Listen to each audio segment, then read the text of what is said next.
ওই যে রাজু আইতাছে, আপনি হ্যাঁ খাড়ান, আমি আগে যে কথা কই। সালামু আলাইকুম কাকা। ওয়ালাইকুম সালাম। আপনি কই যাইতেছেন? এই তো কাকা, খেতে কাম করতে যাইতেছি। আপনার সাথে আমার একটু কথা ছিল। আপনি আমারে আপনি করে কইতেছেন কে কাকা? কি হয়েছে আপনি? না মানে তোমার লগে কিছু কথা ছিল। আবার তুমি? আচ্ছা, আপনি তো আমারে তুই করে কইতেন, আজকে কি ঘটনা ঘটছে কোন তো? কইতেছিলাম কি, আমি তো তোমার বাপের মতো, তাই না? জি কাকা। আমি কই কি, তুমি একটা বিয়ে করে ফেলাও। এটা আপনি কি কইলেন কাকা? আমি গরিব মানুষ, নিজেরই পেট চালাইতে পারি না, আমারে মাইয়া দিব কেডায়? মাইয়া আমি দেবো। আমার এক দুঃসম্পর্কে ভাতিজি আছে। আই তানিয়া, এদিকে আয় তোমা।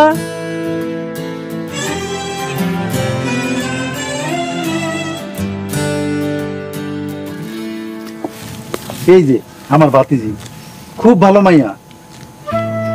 তা না হয় বুঝলাম, কিন্তু উনি কি আমারে বিয়া করতে রাজি হইব? অবশ্যই রাজি, তুমি শুধু হা কও। আপনি তো আমার দেখলেনই না।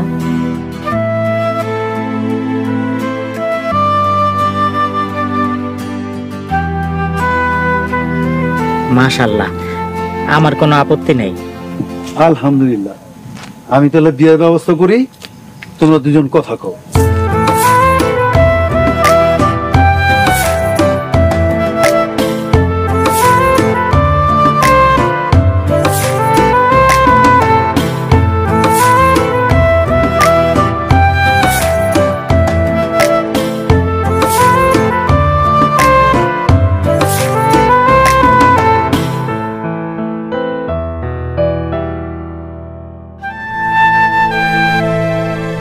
মাশাআল্লাহ, আল্লাহ তাআলার দরবারে লাখো কোটি শুকরিয়া।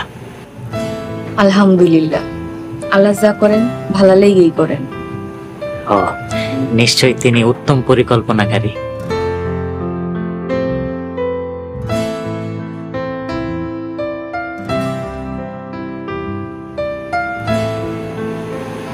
আপনার ঘর বাড়ি দেখে তো মনে হয় না আপনার অবস্থা অতটা খারাপ। তাইলে আপনি খেত খামারে ঠিকার কাম করেন কেন? আব্বা মরে যাওয়ার পরে সহায় সম্পত্তি জমি জমা যা রাইখা গেছিল সব চাচারা দখল করে নিছে, আত্মসাৎ করছে। আমার কপালে এই ভিটা বাড়িটাই জুটছে খালি। তাহলে আপনি আপনার চাচাবুর কাছ থেকে জায়গা জমি সব ফেরত নিয়ে আহেন। কি দরকার, গরিব মানুষ খাইতেছে খাক। তাছাড়া আমি সমস্ত বিচার আল্লাহর কাছে দিয়ে রাখছি। গরিবের হক যারা মাইরা খাইলো তাকে বিচার আল্লাহই করব। তাছাড়া গরিবের জীবন কোনো না কোনো ভাবে চলেই যাইব। এর লেগে আপনার আমার এত পছন্দ। মাশাআল্লাহ, আপনারও আমার অনেক ভালো লাগছে। আপনি এখন আমার আপনি করে কইতাছেন, এখন তো আমি আপনার স্ত্রী, আমার তুমি করে কইেন। আচ্ছা ঠিক আছে, তুমি করে কম। চলেন দুইজনে 2 রাকাত নফল নামাজ আদায় করি। নফল নামাজ দিয়া আমাকে নতুন জীবন শুরু করি। আচ্ছা ঠিক আছে, চলো।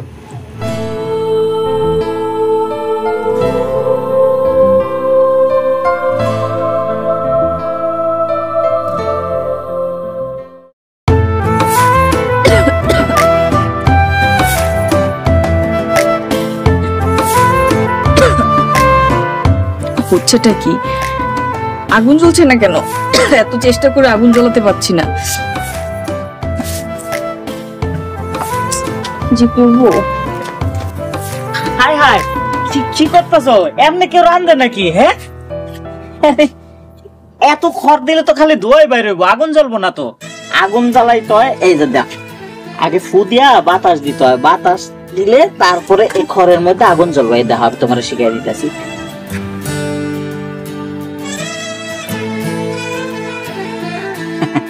এই যে দেখছো, আগুন জ্বলছে। আমি মনে করছিলাম আমি কাজ কাম পারি না দেখে আপনি আমার খোটা দিবেন। আরে কি কও, তোমার খোটা দিতে যা মুখে? তুমি না পারলে আমি আছি না, আমি তোমারে সব শিখাই দিবনি। আপনি অনেক ভালো মানুষ, এর লেগে আপনার আমার এত ভালো লাগে। তুমি বালা দেখাই তোমার আমার ভালো মনে হয়। যে যেমন তার কাছে দুনিয়া তেমন। আপনি তাহলে এখন কামে যান, বাকিটা আমি করতে আসি। না, আজকে তো কামে যাবো না। আজকে আমি নিজে বয়ে থেকে রান্ধনের কামে তোমার সাহায্য করব। আর স্ত্রীর ঘরের কামে স্বামীরও সাহায্য করা উচিত। রান্ধন বান্ধন শেষ হোক, তারপরে কামে যাবো। আচ্ছা।